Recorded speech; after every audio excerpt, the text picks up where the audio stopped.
Alors pourquoi beaucoup de thérapeutes ont du mal à se vendre ou à communiquer? Vendre entre guillemets, hein.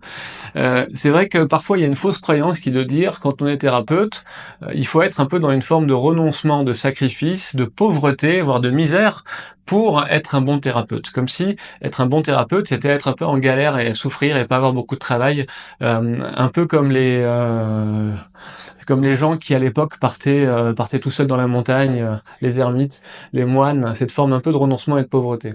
Alors, ce n'est absolument pas ça. Il faut pas oublier que les thérapeutes, ils n'ont pas appris à communiquer, ils ne savent pas comment faire, hein. Ce sont des gens qui font un métier qui est une passion pour eux, et ils n'ont jamais appris à expliquer quelles étaient leurs façons de faire, qu'est-ce qu'ils proposaient au monde. Ils n'ont pas appris à communiquer, c'est pas naturel. Voire même c'est gênant pour eux, comme s'ils se vendaient.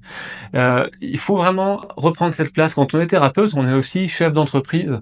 Et communiquer, c'est pas négatif, c'est expliquer au monde les valeurs qu'on peut avoir, qui on est, quelle est la personne qu'on est, qu'est-ce qui est important pour nous et qu'est-ce qu'on propose.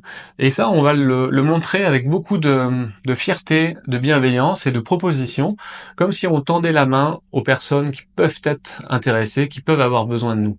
Le but, c'est pas d'être dans la conquête, c'est d'être dans la proposition. Je suis thérapeute, j'ai plein de techniques, j'ai fait plein de formations, j'ai dépensé des milliers d'euros pour me former.